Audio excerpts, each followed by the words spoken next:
que primeiro a gente também tem que olhar que gerar startups não é algo trivial. Então, eu também acho que quando a gente fala assim: "Ah, o número de startups ele não cresce de uma forma", eh, tá, mas a gente tem que ver também se será que era de fato esperado que gerasse, né, tanta startup dentro das pessoas que já estavam aqui, né. Você pega o maior centro de geração de startups, que é o Y Combinator, né, a maior aceleradora do mundo, ela pega startups do mundo inteiro, não é que Sim. as pessoas que moraram e nasceram ali, né, que estão fazendo.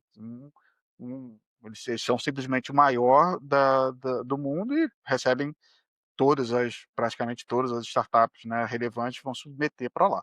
Eh, então não sei se número de startups é o melhor indicador, mas de qualquer maneira, eu acho que o que eu acho que é importante é, na transição da pesquisa de base para a startup, falta instrumento de fomento e o próprio formato, o instrumento que acaba tendo que a Petrobras usa, ele tem lá uma série de dificuldades. Então, eh então eu acho isso, né, que o fomento para startup ele é um fomento específico, ele deveria ser pensado como tal, né, porque qual é a grande referência? O Y Combinator. Como é que eles fazem? $500.000 para você desenvolver tua startup e cara, e ponto final, assim, não tem Se vira mais com dinheiro, né, faz o que é, você julgar melhor. exato, não tem conversa. "Ah, isso é impossível pro público". Eu não sei se é impossível, eu acho que, eh tem que ser eu acho que há uma herança, digamos assim, de como você pensa o fomento.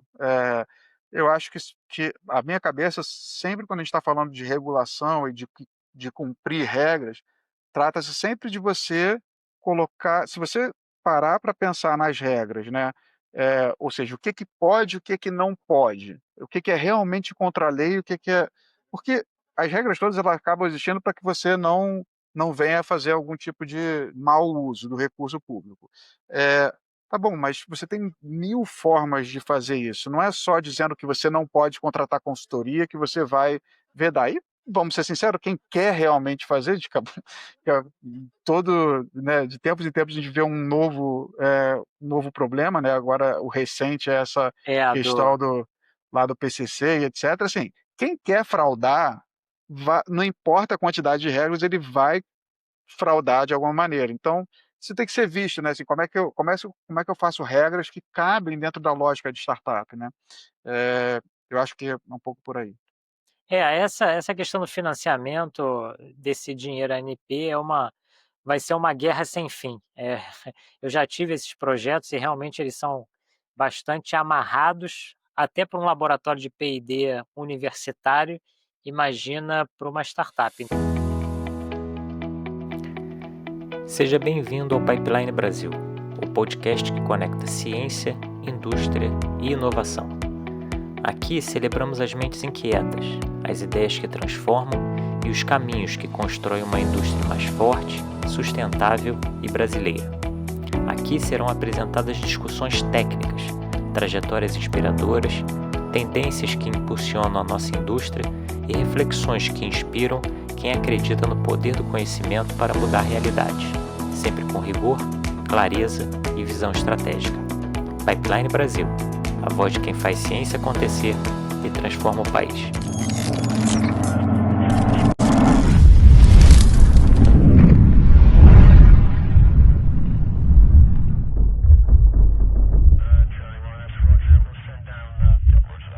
The size of things? It's a matter of perspective. Like the biggest step in the history of humanity. It was a size 8. What seems small can turn out to be huge. Small things can trigger powerful changes in the world. That's not a vague statement. It's what we believe in. Here at Merck, we don't measure things by their size. We measure them by the impact they have on millions and even billions of lives every day. By daring to dream big, by starting to act big, we turn the tiny into the tremendous, the micro into the extraordinary, and the minuscule into the remarkable. Or in other words, at Merck, there's nothing small in what we do. What the human eye can barely glimpse through a microscope can have the power to elevate the life of millions. What size do you think this needle is? Well, it's big enough to help bring over 5 million babies to this world.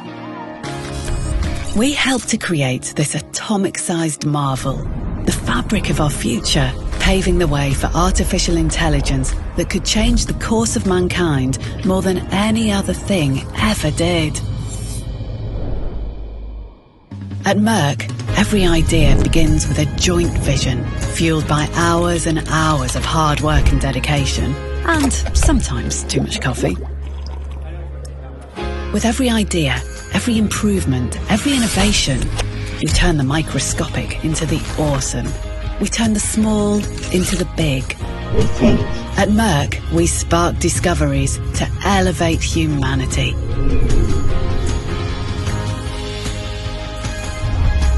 Together, we can shape the future.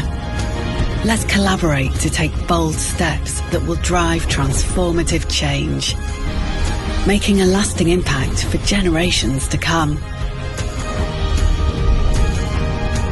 Merck, sparking discovery, elevating humanity.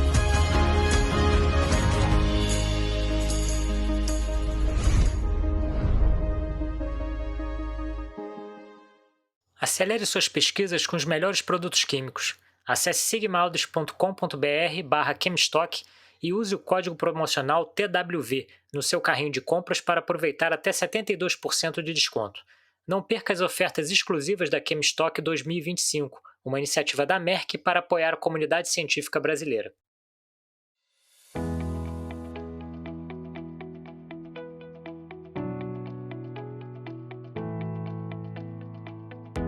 Olá, pessoal. Bem-vindos a mais um episódio do Pipeline Brasil, o espaço onde a gente discute inovação e empreendedorismo nas ciências aplicadas, com uma conversa prática e pé no chão.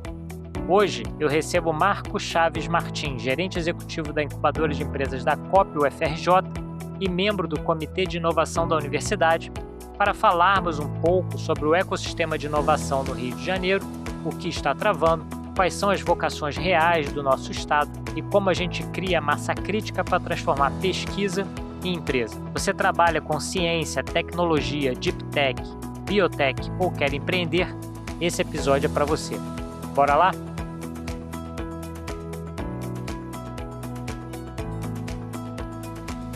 Olá, pessoal, estamos de volta aqui com mais um episódio do Pipeline Brasil para a gente discutir um pouco sobre inovação, empreendedorismo nas áreas de ciências aplicadas. E hoje eu tenho o prazer de ter aqui comigo como convidado para essa conversa o Marco Chaves Martins, gerente executivo da incubadora de empresas da COP, da Universidade Federal do Rio de Janeiro. Então, Marcos, muito obrigado por ter aceito o convite, por ter disponibilizado um pouco do seu tempo aí para estar conversando com a gente. Nada, eu que agradeço, Rodrigo, o convite é um assunto, né, da maior importância e ah, fico feliz aqui de estar trocando contigo e vai ser ótimo falar sobre esses assuntos e tomara que isso de alguma maneira contribua de fato, vá numa direção positiva para a gente ter mais acesso à inovação, para a gente fazer isso, né, ser algo pujante. Não, perfeito. Marcos, eu queria começar, se você pudesse contextualizar um pouco a respeito do cenário carioca de empreendedorismo e inovação, né? Quais são as incubadoras que a gente tem aqui no Rio de Janeiro? Como é que está esse ecossistema de inovação? Se você acha que o mercado no Rio de Janeiro está aquecido para isso, queria que você falasse um pouquinho sobre a sua perspectiva desse assunto. Assim, a gente tem olhado um pouco essa comparação com outros ecossistemas, né? E aí se despontam certamente o ecossistema de São Paulo, sem dúvida, o mais desenvolvido. E a gente foi ultrapassado em alguns rankings, né, pelos ecossistemas ali do sul. Curitiba tem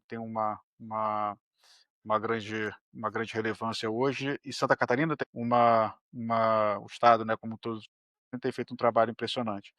Eu acho que a sensação, de forma geral, é que o Rio tem sido ultrapassado, os pontos por particular, pelos ecossistemas ali do sul do país, e alguns rankings mostram isso também. A gente não tem uma medição assim tão forte para cravar isso, mas é visível que na Santa Catarina e Paraná tem feito um grande trabalho, e, e que a gente precisa fazer mais do que a gente está fazendo. Mas acho que trata-se do Rio de Janeiro de uma forma geral. Não, acho que o Rio precisa reencontrar um caminho de crescimento, porque, no fundo, o que aconteceu, né, no, nos anos 2000, digamos assim, foi uma saída muito forte de empresas do Rio. Isso é algo que é complicado. A gente tem desafios de segurança que não se pode ignorar, e isso atrapalha bastante.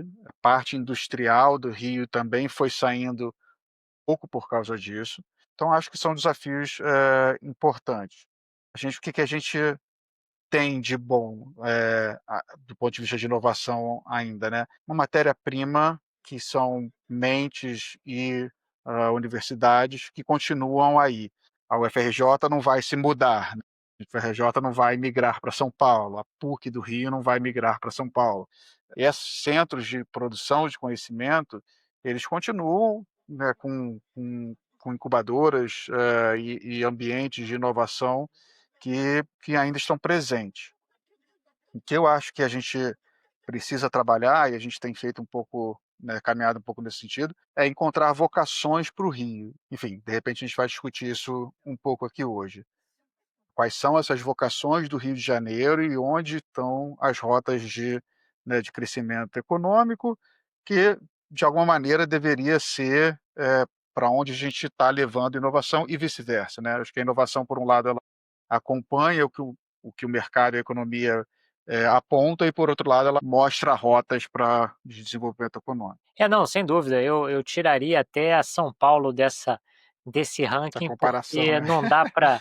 não dá para discutir, não dá para colocar São Paulo no mesmo bolo que os outros estados, em virtude da quantidade de financiamento que tem disponível para esse tipo de ação. E eu acho que o diferencial que a gente pode encontrar também no estado de São Paulo é que as universidades estaduais são muito fortes, né? Enquanto que nos outros estados essa força vem mais das universidades federais.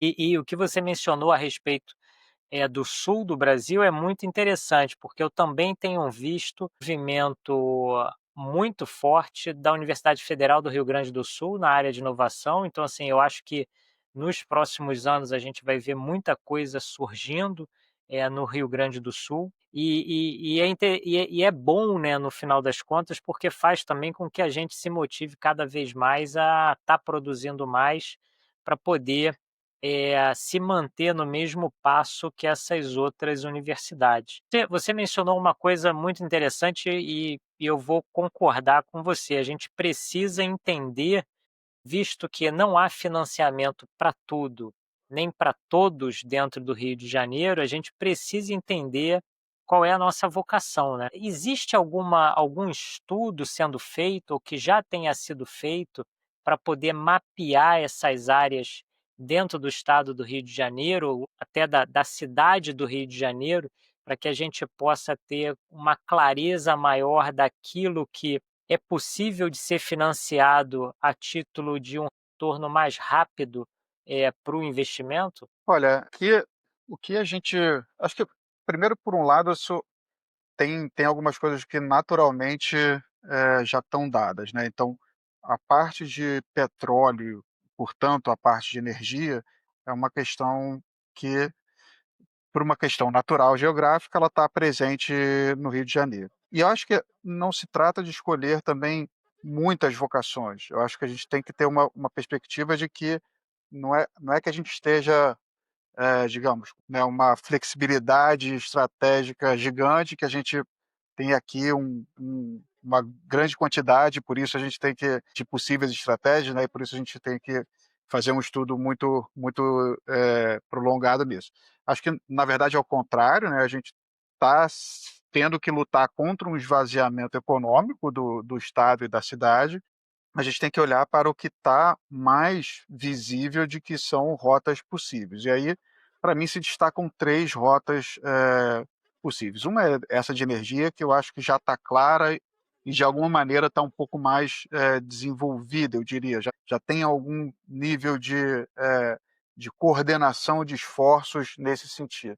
E me surpreende um pouco, tá, Marcos? Porque, assim, eu concordo plenamente com você, porque a área de energia ela é uma vocação do estado do Rio de Janeiro, de uma maneira geral, porque o financiamento para pesquisa e desenvolvimento é muito forte, devido Aham. às indústrias de petróleo, mas o que me causa estranheza é que eu esperaria que, com o volume de dinheiro que é colocado em P&D, nós tivéssemos muito mais startups do que nós temos hoje nessa área, né. Mas aí é que tem um ponto importante, né, o maior volume desses financiamentos são via cláusula da ANP. Sim, E a cláusula da ANP, ela funciona de uma maneira que ela é muito anti-startup. entendi.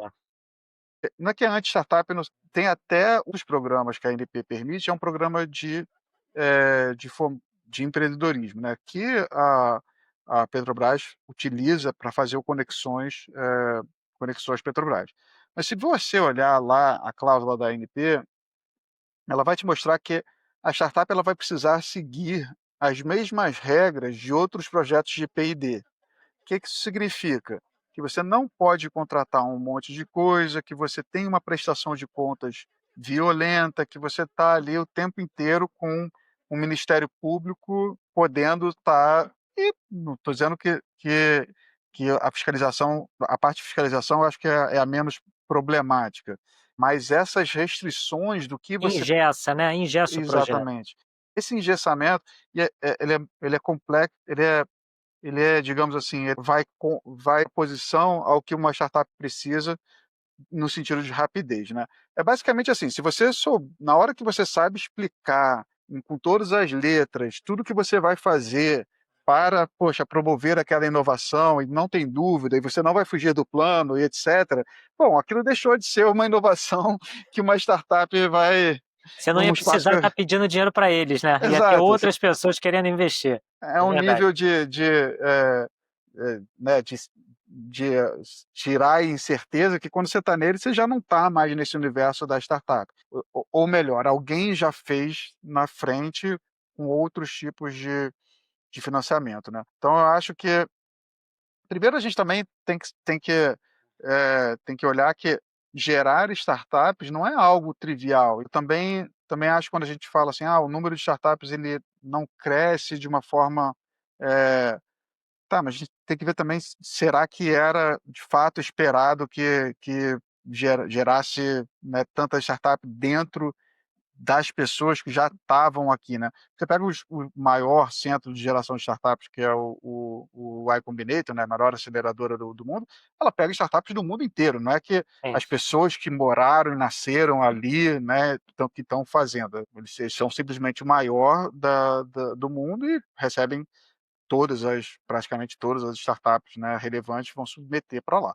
Então não sei se número de startups é o melhor indicador, mas de qualquer maneira, eu acho que o que eu acho que é importante é, na transição da pesquisa de base para a startup, falta instrumento de fomento e o próprio formato, o instrumento que acaba tendo, que a Petrobras usa, ele tem lá uma série de dificuldades. Eu acho isso, né, que o fomento para startup ele é um fomento específico, ele deveria ser pensado como tal, né. Qual é a grande referência? O Y Combinator. Como é que eles fazem? $500.000 para você desenvolver a tua startup e, cara, ponto final, assim, não tem Se vira mais. com dinheiro, né, faz o que É, você julgar melhor. exato, não tem conversa. Isso é impossível pro público. Eu não sei se é impossível, eu acho que, eh, tem que ser eu acho que há uma herança, digamos assim, de como você pensa o fomento. Eu acho que a minha cabeça, sempre quando a gente está falando de regulação e de cumprir regras, trata-se sempre de você colocar se você parar para pensar nas regras, né, ou seja, o que que pode, o que que não pode, o que que é realmente contra a lei, porque as regras todas elas acabam existindo para que você não venha a fazer algum tipo de mau uso do recurso público. Tá bom, mas você tem 1000 formas de fazer isso, não é só dizendo que você não pode contratar consultoria que você vai vedar. E, vamos ser sinceros, quem quer realmente fazer, de tempos em tempos a gente vê um problema, né, agora o recente é essa É, a do questão lá do PCC e etcétera. Quem quer fraudar, não importa a quantidade de regras, ele vai fraudar de alguma maneira. Isso tem que ser visto, né, como é que eu faço regras que cabem dentro da lógica de startup, né. Eu acho que é um pouco por aí. essa questão do financiamento desse dinheiro ANP vai ser uma guerra sem fim. Eu já tive esses projetos e realmente eles são bastante amarrados, até para um laboratório de P&D universitário, imagina para uma startup. Isso é realmente um problema. Quais são os principais desafios que você identifica, Marcos, para vencer essas barreiras do ecossistema de inovação aqui no Rio de Janeiro? Quais são os principais problemas que as startups que você já teve contato, que você identificou e você fala assim, pô, Rodrigo, isso aqui é uma coisa que realmente a maioria delas sofre com isso, seja investimento de capital semente ou de algum anjo, ou Aham. seja mesmo se adequar ao processo regulatório para aquilo que ela está se propondo fazer.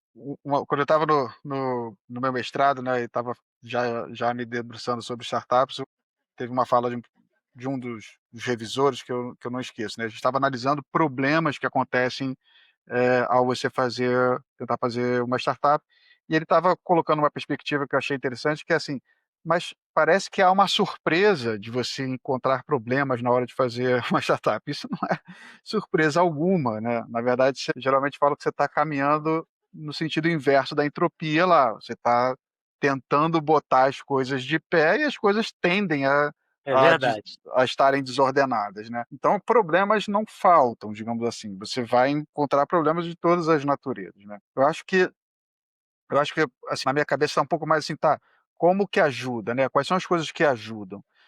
E aí, o movimento que eu acho que é importante é essa coisa da vocação vindo em todos os níveis, né? Então, quando você junta startups de uma determinada temática junto, isso facilita. É melhor você ter as startups de biotecnologia juntas, todas vivendo o ambiente de biotecnologia, com as mesmas questões regulatórias, com as mesmas questões de como é que o mercado funciona, que ali começa a existir uma troca, né?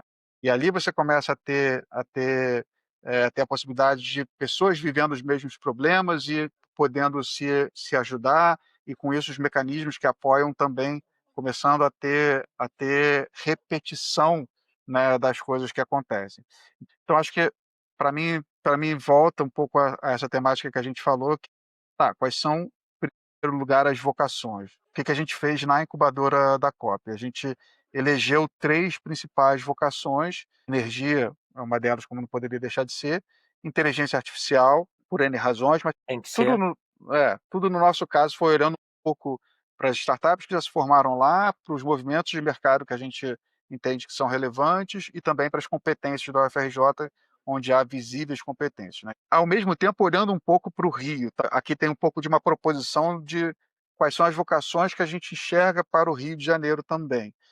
Inteligência artificial certamente é uma delas, né, eh, porque assim, ela depende fundamentalmente de material humano, que é uma coisa que a gente ainda tem, de tal maneira que, sei lá, circuitos eletrônicos eu acho que não é muito uma vocação do Rio, talvez nem do Brasil, porque a gente não tem industrial construído para isso. Mas inteligência artificial não é o caso, só precisa de boas mentes, né, e acesso aos modelos e às infras, isso a gente tem o supercomputador Santos Dumont no Rio de Sim, Janeiro, a gente tem boas infras.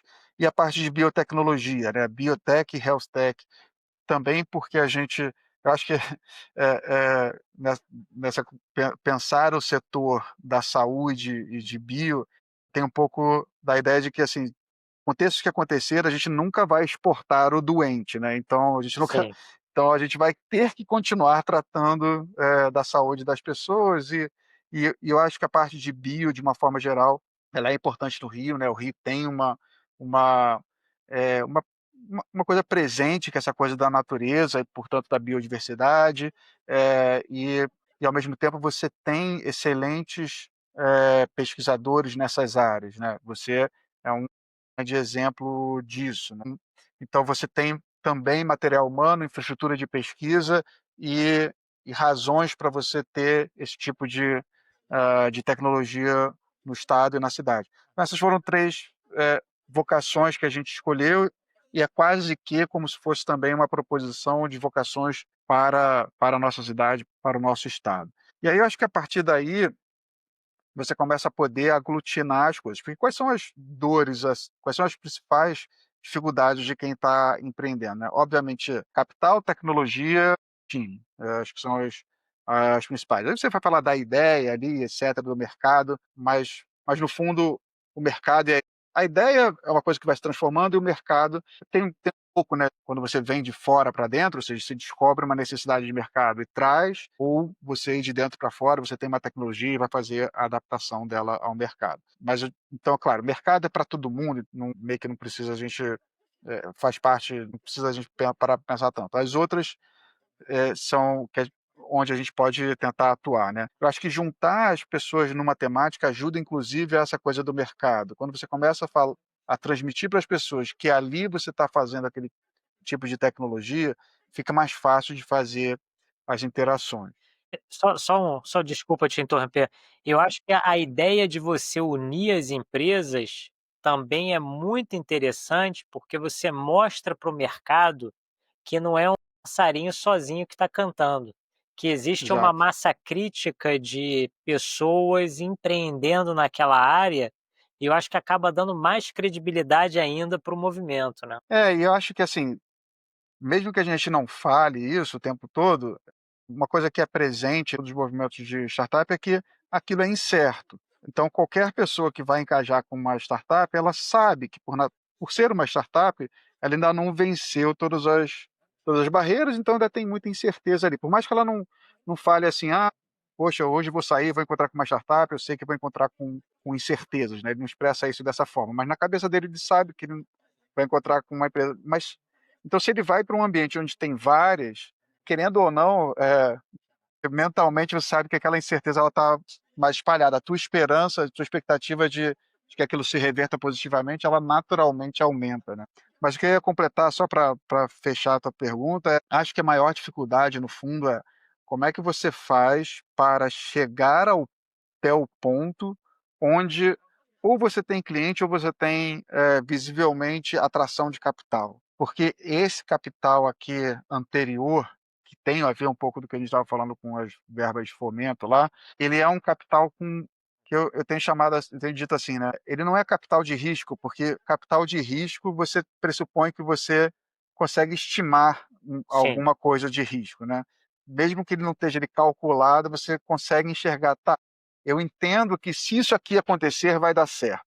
Tem momentos da startup que nem isso você consegue falar. Você está fazendo alguma coisa que você não sabe direito qual é o mercado, não sabe direito como é que vai ser consumido, não sabe direito qual é o preço. Então, isso é muito mais incerteza que risco, né. Então essa primeira fase inicial ela é a mais difícil de vencer na no meu modo de ver. Eu acho que você tocou num ponto bastante interessante. Eu vou aproveitar o exemplo que você deu das vocações para levantar um questionamento aqui, né. Para ambas, esses grupos que você mencionou, que foram, vamos dizer assim, criados ou setorizados dentro da incubadora lá, energia, inteligência artificial e biotech e health tech, né, para todos eles, o investimento, eu diria assim, estruturante é relativamente fácil de ser acessado, né. Nós temos vários editais aí que ajudam na estruturação, das startups, seja o Catalisa, seja o FAPERD Doutor Empreendedor, seja, editais do Sebrae, e etcétera. Então, assim, eu acho que nesse ponto, todos eles meio que se, alinham. Uhum. Mas na hora que a gente começa a falar de capital de investimento mesmo, para fazer tracionar essas, startups, a gente começa a ter descolamento gigante entre esses três principais vertentes que você mencionou, né? Energia, é óbvio, existem muitas empresas desenvolvendo tecnologia nessa área, empresas grandes, a quantidade de dinheiro que roda é enorme. Então, são Uhum. empresas que estão acostumadas a investir em desenvolvimento de nova tecnologia, então eu vou tirar a energia da jogada. Inteligência artificial, como você mesmo falou, ela depende muito mais de pessoas do que qualquer outra coisa, né? O cara é o cara, é uma máquina, uma ideia, e pivotar isso e escalonar é um desafio, óbvio que sempre é um desafio, mas é relativamente mais simples. Quando a gente vai para biotech e health tech, a gente tem um problema gigante pela frente, né? O venture capital ainda não está acostumado, pelo menos no Brasil, a minha sensação é que ele ainda não está acostumado a esse tipo de inovação. Ele não consegue entender que o tempo de maturação da ideia e o tempo para retorno do capital investido é muito maior do que as outras vertentes que eles estão acostumados a trabalhar. Como é que a gente vence esse desafio de conseguir dinheiro de venture capital para investimento em biotech, health tech e principalmente nas deep techs que você precisa para começar a trabalhar investimento inicial altíssimo, né? A gente vai falar aí do laboratório de biotecnologia, que eu acho que vai ser inaugurado em breve lá na Aham. UFRJ, mas assim, é um investimento grande que você precisa para ter um lugar para começar a trabalhar, né? Assim, isso não é uma equação tão simples, eu acho que, tem ainda bastante a trabalhar nesse sentido, né. Porque, de fato, quando você pega pela lógica do investidor, né, a gente sempre fala assim: "Poxa, o cara não está preparado para fazer esse tipo de investimento", mas se a gente olhar pelo outro lado, se a gente fosse calçar o sapato dele, né, não é um sapato tão simples de calçar Não, também. de maneira nenhuma. Você vai pegar lá, vai levantar um fundo de, vamos dizer, 100 milhões. Pô, já que a gente está falando que o investimento é alto, 10 cheques de 10 milhões, já começou a não ser, já, poxa, já tem uma demanda de capital provavelmente maior. Então a gente está falando de fazer 5 cheques de 20. Então são 5 apostas que tem que ser feitas, né? eh, que você tem que admitir que algumas delas vão dar errado, que essa é a Sim, maior probabilidade. Então, digamos que, né, uma boa taxa de sucesso fossem que 2 dessem certo, né. Você vai ter ali que 40, vamos só para calcular ali, 50 milhões, que tem que retornar o dobro, tem que pelo menos retornar o dobro do capital para recompor o fundo, para você empatar. E aí, qual vai ser o tempo que você vai esperar para isso? Poxa, aí a gente começa a ter uma ideia de que 10 anos é pouco. Cara, entende? Assim, acaba que a conta pro investidor não é tão simples de fechar. Então, eu acho que para a health tech, para essas deep techs, algumas coisas têm que se juntar, né. Primeiro, acho que isso tem que esse esse é o caso, e eu nem sou, assim, eu admiro, né, bem mais o modelo americano que, poxa, vai lá e, cara, se pega, pô, toma aqui um cheque de US$ 500.000, faz acontecer e vamos embora, sem burocracia, etcétera. Isso é um pouco mais distante da política pública, então eu gosto mais quando o mercado resolve e torna isso mais dinâmico. Mas nesse caso de biotech fica difícil de não enxergar que tem que ter um papel, né, do Estado que olha, que tem essa condição de olhar para prazos mais longos, que tem essa condição de olhar para externalidades positivas, né. Se a startup que estava ali não foi feita mais, uma série de tecnologias e de conhecimentos foram criados no processo, eventualmente alguns ativos tecnológicos foram criados, isso está beneficiando a sociedade de uma forma geral, né, alguma capacitação foi atingida e, poxa, sei lá, eu estava querendo fazer alguma síntese química para atingir um objetivo, não cheguei lá, mas em algum momento eu tenho um equipamento agora na cidade, no estado, que faz aquela síntese, que pode ser utilizado para outras coisas. Então tem essas, tem tanto o pa tanto as externalidades quanto os ativos remanescentes, né, de um eventual insucesso, que são benefícios para a sociedade. Então acho que o Estado tem um papel aí.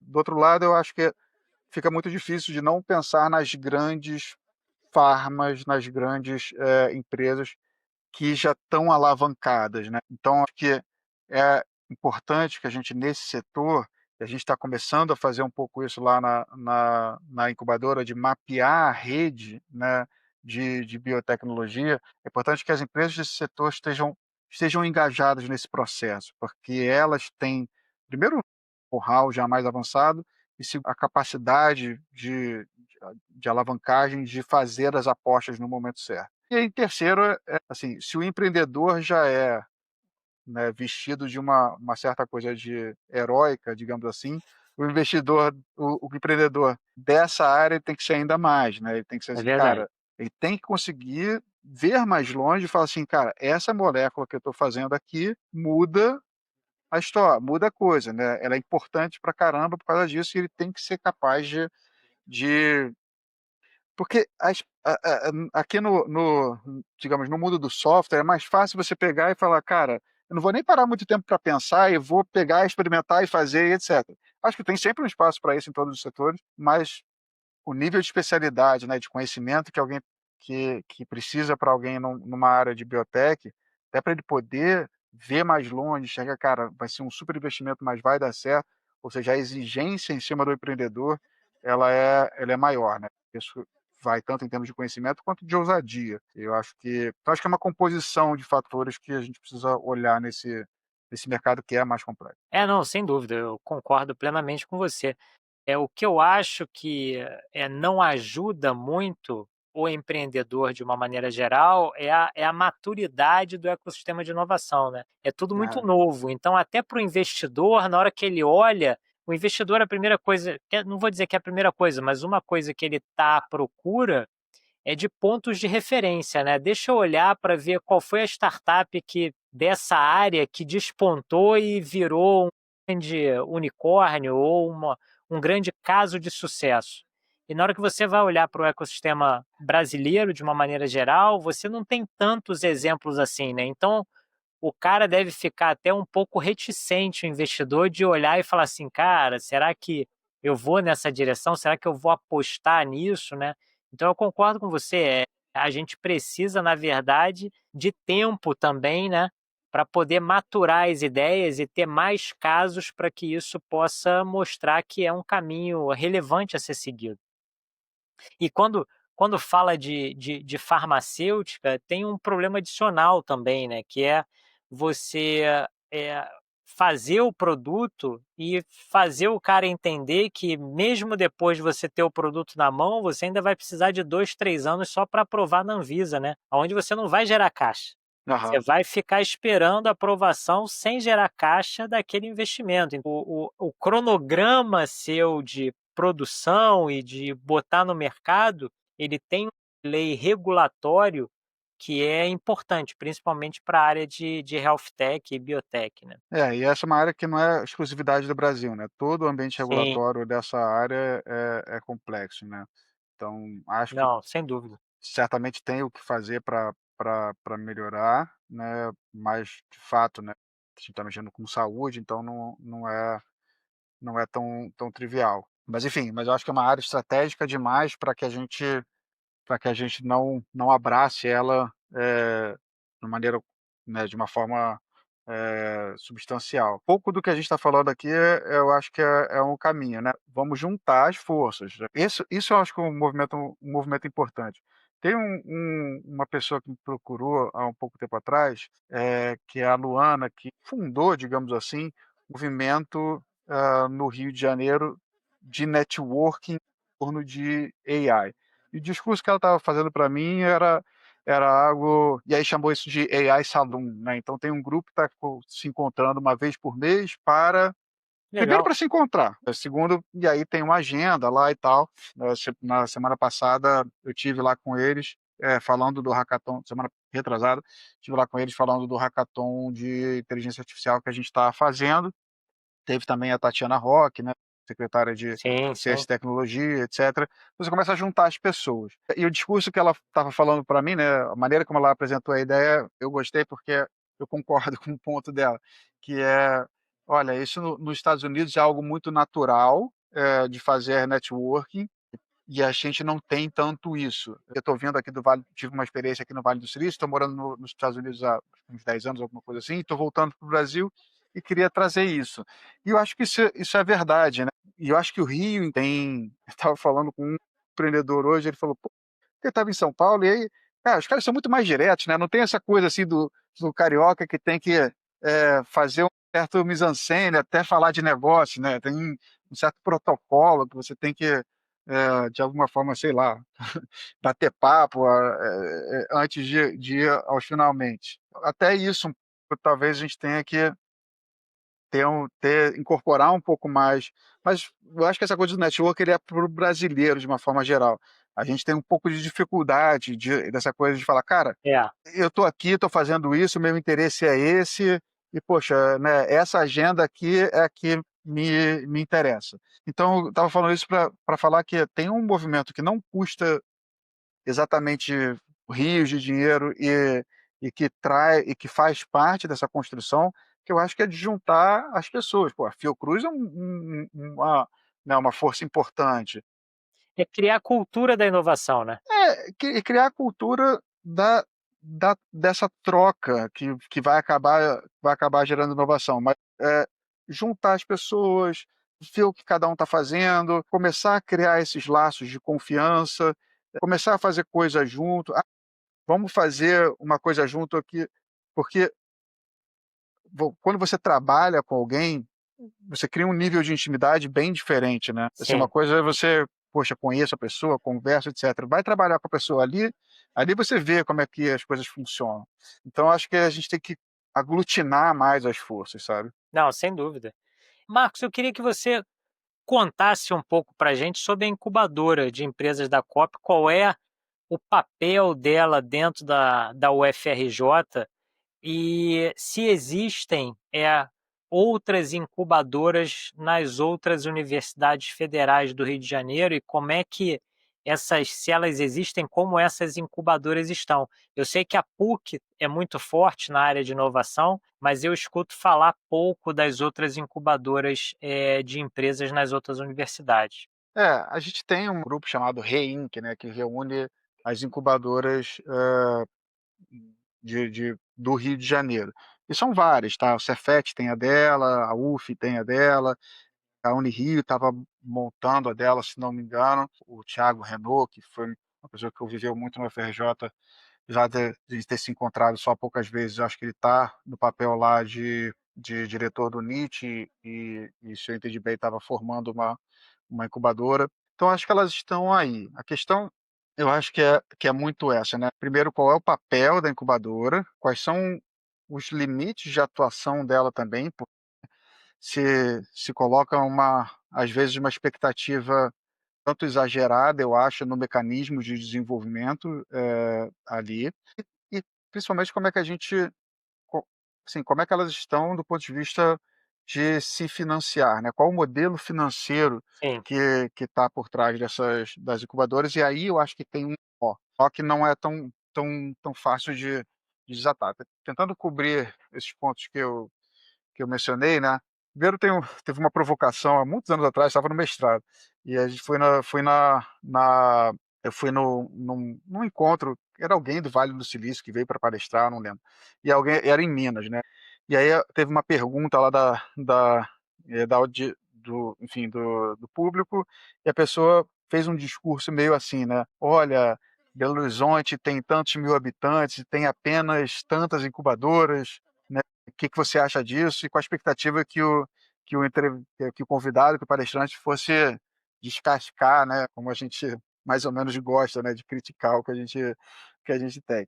E ele deu uma resposta ao contrário. Ele falou, cara, eu não lembro se ele falou exatamente isso, mas ele falou alguma coisa, cara, sabe quantas incubadoras tem no Vale do Silício? E era meio que assim, poxa, nenhuma, ou alguma coisa, uma coisa nessa linha. Assim, independente dos números, que eu já nem lembro muito bem, mas a discussão é assim, por que precisa da incubadora? No final das contas se as pessoas forem dinâmicas, se o ambiente for dinâmico o suficiente, ele não precisa que alguém esteja ali meio que tentando fazer com que você percorra aqueles passos. Você vai encontrar naturalmente os recursos que você precisa.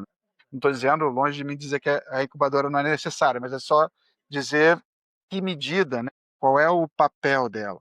Então, acho que um dos papéis é um pouco isso, né, vamos tirar ela do circuito, o que que fica, né?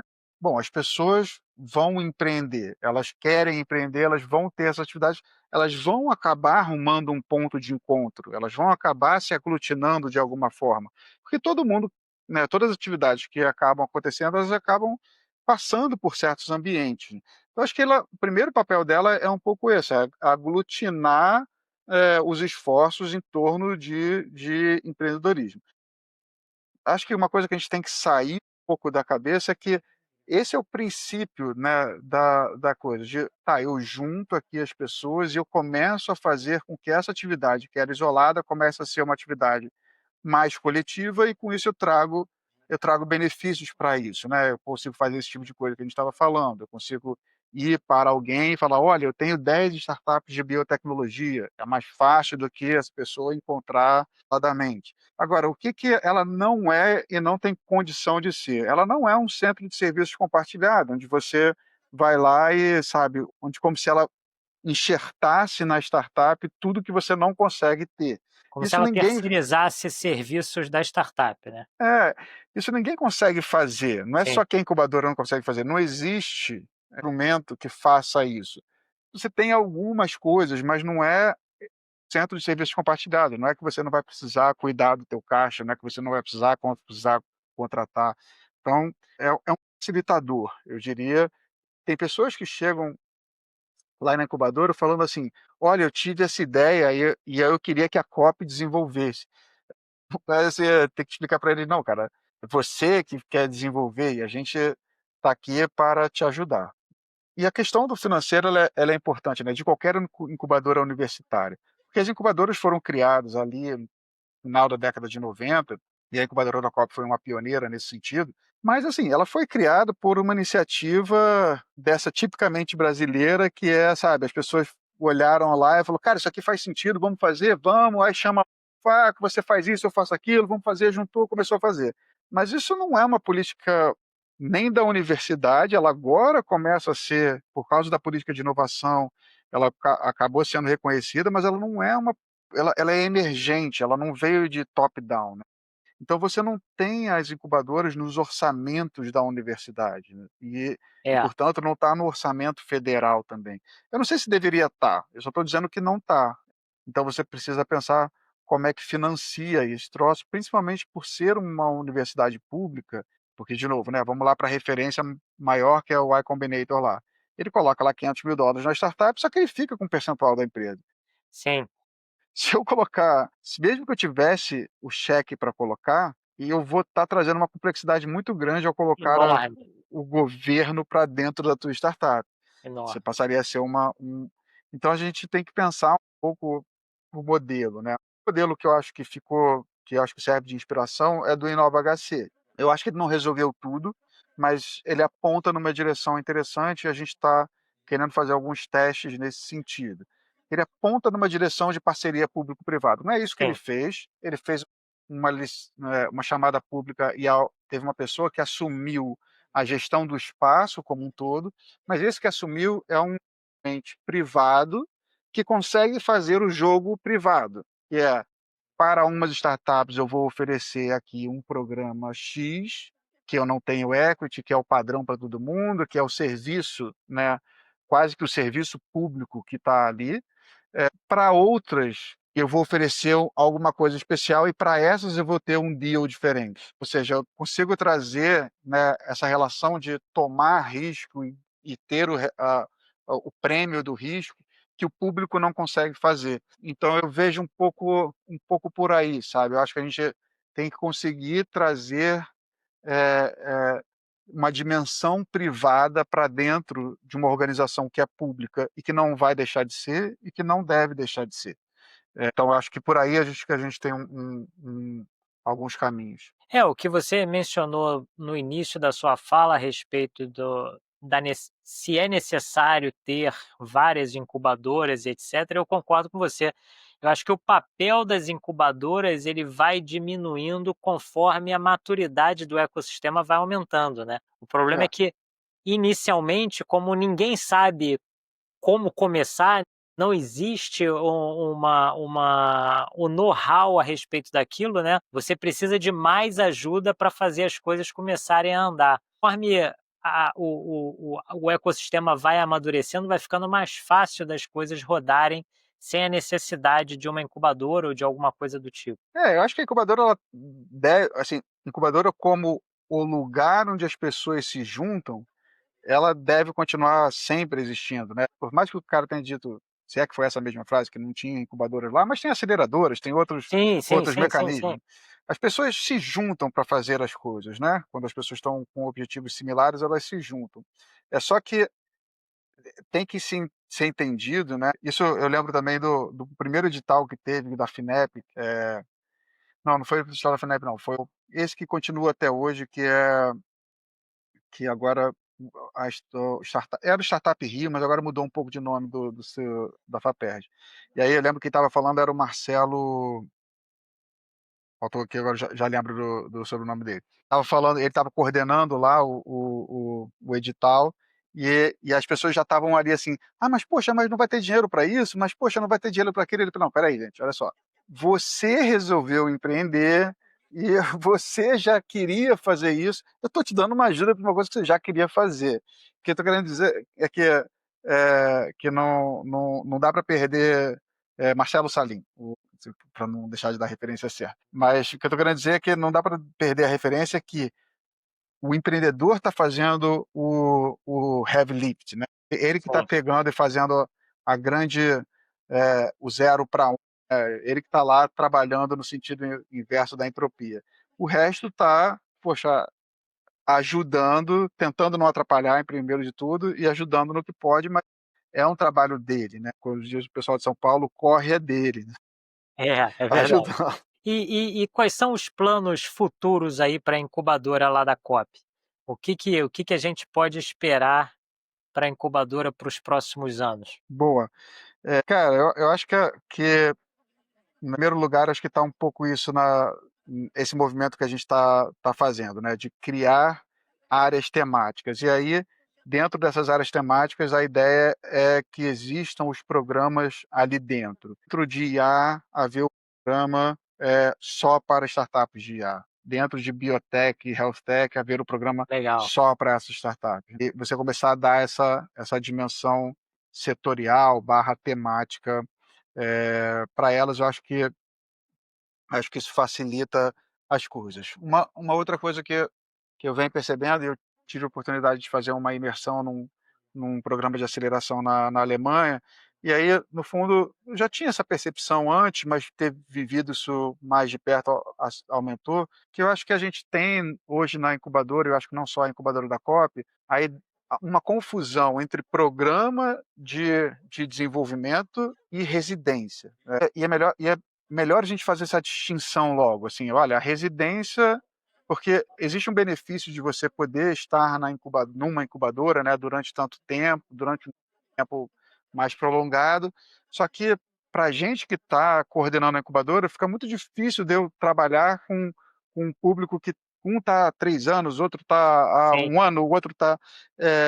então, todas as incubadoras e todos os mecanismos de aceleração, eles se movem por batches, né? O nome é esse. Então, o batch 2025-1. A Só que, turma, assim, né? Como se fosse a turma. turma, exato. E não dá, assim, uma vez que acabou o ano, eu não tenho como ter uma estrutura que faça aquilo durante 5 anos, né? Por mais que eu queira dar residência para ela durante 5 anos. Então, os programas eles se organizam no fundo em 10 semanas, 12 semanas. É assim que os programas se organizam. Por quê? Porque faz sentido, né? Aí faz sentido para todo mundo, porque eu consigo mobilizar recursos e times por um tempo menor. Sim. Para as pessoas que vão participar também, quando ela vai entrar no programa de incubação, é incerto para ela também o que vai acontecer. Então, se você tem uma coisa, olha, é por 12 semanas, a pessoa fala, tá, ok, é um risco que eu consigo comprar melhor. Então, acho que os movimentos centrais aí para a gente são a especialização em áreas temáticas e colocar programas que sejam mais curtos e intensivos para diferentes estágios, né? Então, a gente querendo ou não, as empresas vão ficando, elas chegam até um estágio como se fosse de aceleração e acaba que a gente não está fazendo os programas nessa sequência. Então, a ideia é ter um programa meio que de pré-incubação ali, onde o cara vai da ideia até o MVP.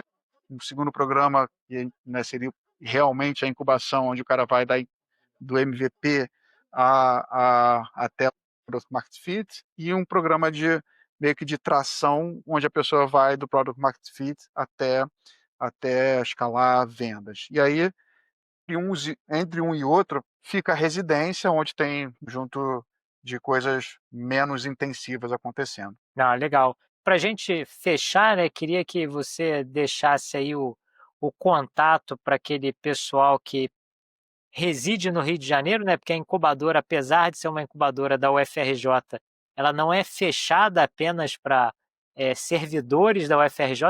Às vezes eu acho que é um conceito que as pessoas muitas das vezes não entendem, que qualquer pessoa pode incubar a sua ideia, o seu empreendimento dentro da incubadora da COP, não é restrita para funcionários, alunos, ex-alunos da UFRJ.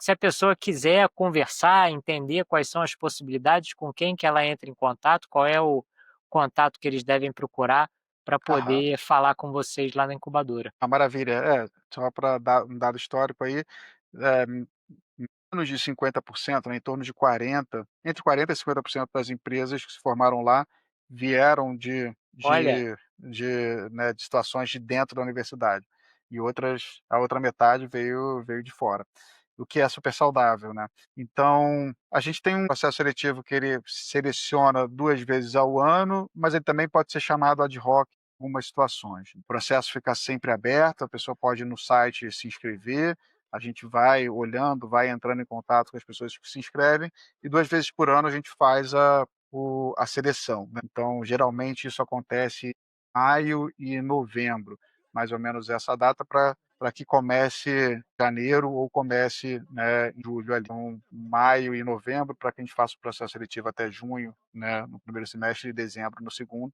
é quando a gente faz. O canal mais geral é o nosso e-mail, inc@incubadora.cop.frj.br, mas no nosso site você também vai ter acesso a esse e-mail.